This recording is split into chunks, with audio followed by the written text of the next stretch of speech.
A couple of months ago, I was teaching a course called Indigenous Cultural Safety 101. And every time I teach that course, I never quite know how it's going to go.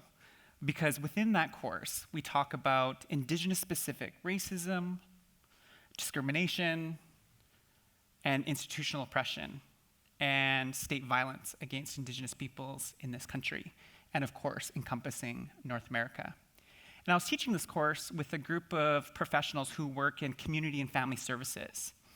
And at the end of every session, when I finish instructing this course, this 3.5-hour course, I always like to leave the course open for Q&A, for questions and answer, and a greater dialogue in terms of what this content means for every single participant. And what happened next forever changed the way I look at Indigenous relations in this country. One of the participants had raised her hand, to which I welcomed her to speak. And what she said, she had told me, she was like, "Len, thank you so much for this training, for this education. As a newcomer to Canada, I never heard a thing about Indigenous peoples. There was some conversation in the community, but I didn't really know anything about Indigenous history. And what I learned today through this cultural safety education and training forever changed how I will look at Indigenous peoples. I left my own country, fleeing oppression and violence against our people, to come here to this free and beautiful country. I did not know the Indigenous experience of colonialism and state violence." With tears in her eyes, she said, "I will never look at Indigenous peoples the same way again. Thank you." That was a pivotal moment in my teaching career that I will never forget. And the reason I'll never forget it is because of the power, the deep, visceral, human connection I felt. It was like the human and the hurt in me sees the human and the hurt in you. That was a game changer for me. What it told me was, as human beings, we are driven by this need for information, this need for knowledge. And when we don't have that knowledge, we feel left out. When we don't have the information or the understanding, we feel out of place and in this really weird, vulnerability. So information and knowledge sharing is incredibly important when we want to talk about creating culturally safer places. We're so driven by knowledge and information. We spend money on TED Talk tickets, and we, YouTube, whatever we can stumble across on YouTube. So this is why I firmly believe that Indigenous cultural safety education and training can be the bridge to close our gaps in our awareness around everything we should all be knowing and be talking about. Now, before I kind of get into it, I think it's probably worthwhile to talk about what cultural safety is. By definition, Indigenous cultural safety is an outcome. It is based on a respectful engagement that recognizes and strives to address power imbalances inherent in the healthcare system. It results in an environment free of racism and discrimination where people feel safe when receiving healthcare. Now, my argument is that racism is hardly confined to the healthcare system. It is embedded within all of the systems that scaffold our country. The justice system, social services system, the education system. You name the system in Canada, we will find elements of systemic racism that is embedded into it. So I say that Indigenous cultural safety education and training is for everybody. If you are working in a field where you are interacting with fellow human beings, Indigenous cultural safety education and training can be for you too, and should be. Just like how we talk about workplace safety training, anti-violence training, so embedding Indigenous cultural safety moving forward. Now, I think it's very worthwhile to have Indigenous cultural safety education training as our launch point to get to this place called reconciliation. By show of hands, how many of you have heard about reconciliation? It's hard to see, but I'm thinking every single one of us have our hand up. So reconciliation, is the hot topic word of the day, right? This year was the very first inaugural National Truth and Reconciliation Day in this country. Yet, many of us as Canadian citizens have little time or even opportunity to just pause and really conceptualize and internalize, what is my job for reconciliation? What can I do for reconciliation? What can I do as a Canadian citizen? Better yet, what can I do as a citizen of the planet for reconciliation? Does that feel valid? Does that feel, we don't really know, right? So I say Indigenous cultural safety, education, and training can be the vehicle that we can all get into to point us in the right direction towards Indigenous cultural safety, education, and training.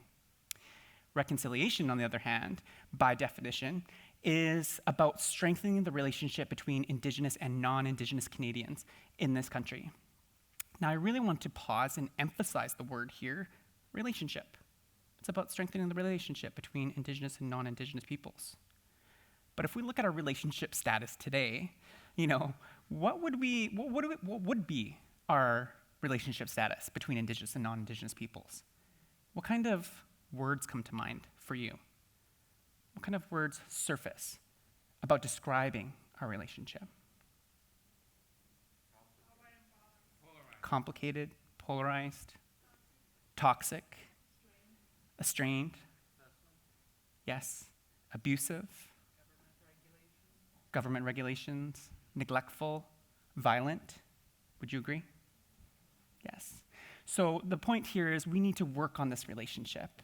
And to work on this relationship first starts with an awareness. Think about, all of your beautiful relationships that you have in your lives, whether it's with your spouse, your husband, your wife, your life partner, your children, your boss, what does it take to have a good relationship? I think it's going to start from this place of awareness, right? So Indigenous cultural safety education and training can help be that launch point. It can be that pause to generate awareness about what we think we know, but more importantly, what we don't know. So Indigenous cultural safety education and training can be that pause for you moving forward, for every single Canadian citizen. Now, I think when we want to build that awareness, it's really helpful to really first ask ourselves a very critical question: how did we get here in the first place? And I say that because, as Indigenous peoples, I know we are not the only ones to experience racism and discrimination and prejudice in this country. I know we share that horrible experience with other communities in this country. If you identify as a woman, I bet you have experienced discrimination based on your gender in society and probably in the workforce. If you are a person of color, Black, Asian, South Asian, a newcomer to Canada, a person with a disability, I bet you've experienced discrimination based on your cultural identity as well. But there's no arguing that as Indigenous peoples in this country, there's an overwhelming overrepresentation of anti-Indigenous sentiment in this country. And when I first started this work, I really wondered where that came from. Why is the colonial state so anti-Indigenous? And then I came across this quote by this gentleman here. The quote is from Justice Murray Sinclair. If you don't know him, look him up. He's a prominent leader and was the driving force, and still very much is, behind the Truth and Reconciliation Commission in Canada. And when I came across this quote, I was like, mind blown. And suddenly all the dots started to connect for me on why there's so much embedded anti-Indigenous sentiment in this country. And the quote goes, while Indigenous children were being mistreated in residential schools by being told that they were heathen, savages, pagans, and inferior people, that same message was being delivered in the public schools of this country. That has serious ramifications and serious implications for the future beliefs, the belief system of every Canadian citizen. For well over 100 years, from coast to coast to coast, we are spoon-feeding our future citizens this narrative, this idea, this belief that Indigenous people are naturally inferior and unworthy people. And it's worth mentioning, it's worth discussing, because when we see things in this country that are experiences of anti-Indigenous racism, like Joyce Ekwon, who died in a Quebec hospital by going live over her social media feed, documenting the racist treatment by the nurses who were providing her care, and then ends up losing her life. We see that as a a society and we say, that's an isolated event. That is not an isolated event. And when we see Colton Bushi in 2016, who was gunned down at such a young age, we see that as an isolated event. Or when we see the lobster wars from 2020, where the non-Indigenous fishermen burned down the boats and boat sheds of the First Nations community, again, we as society respond with, that's an isolated event. No, these are not isolated events. This is a manifestation of what I call Canadian socialization, because of that quote by Justice Murray Sinclair. We socialized Canadian citizens into being anti-Indigenous. So, what does Canadian socialization look like? What does it sound like? It's one thing to conceptualize what happens in the school system some time ago. But just looking on the screen here, these are just a couple of snippets of what socialization looks like. Now, just by show of hands, raise your hand if just one or two of them stick out to you. One or two.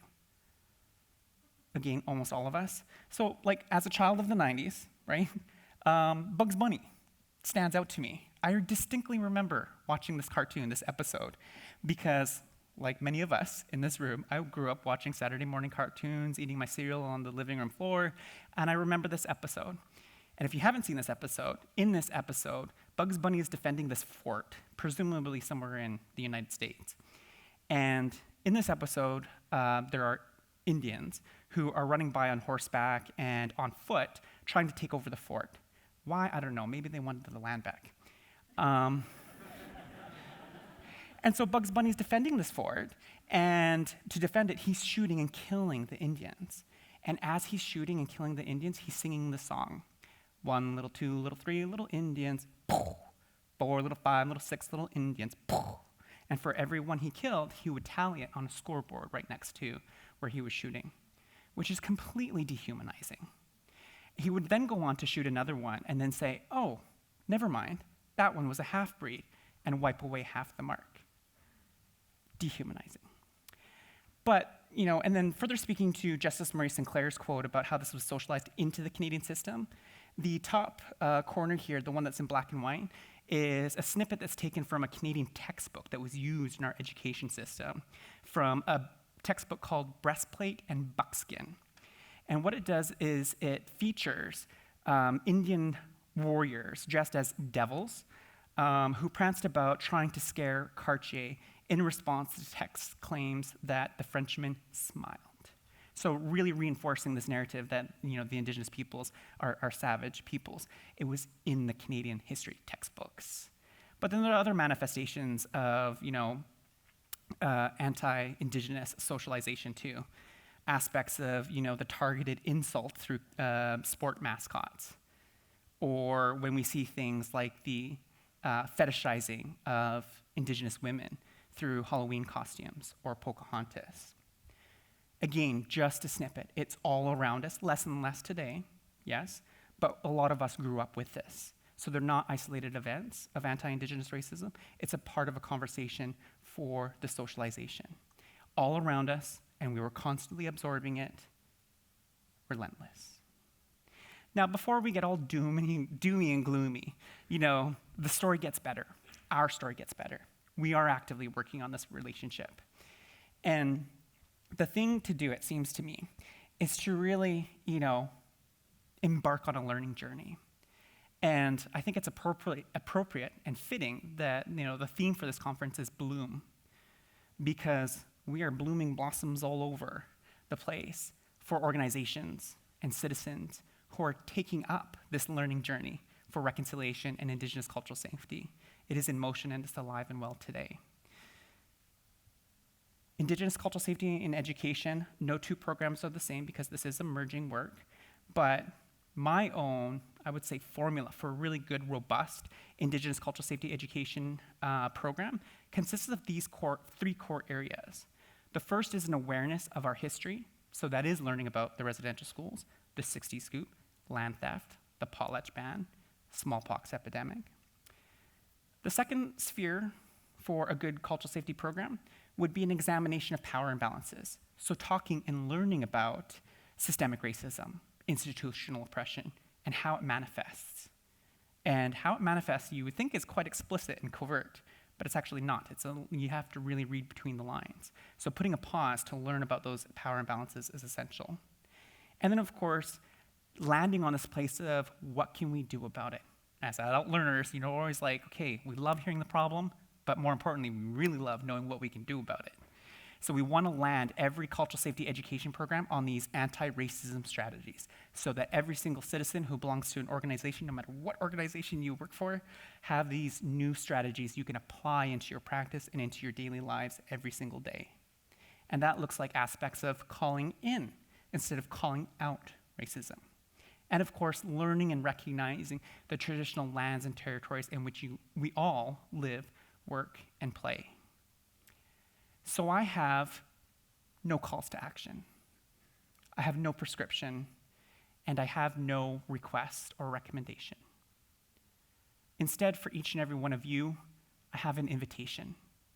And I invite all of you, each and every one of you, who are listening to my voice, learning, leaning in, YouTubing, I invite you to embark on a learning journey called Indigenous Cultural Safety Education and Training, and embark on this learning journey that will transform the way you look at this country and its people, and more importantly, strengthen that relationship between Indigenous and non-Indigenous peoples alike, not just for today, but more importantly, for tomorrow.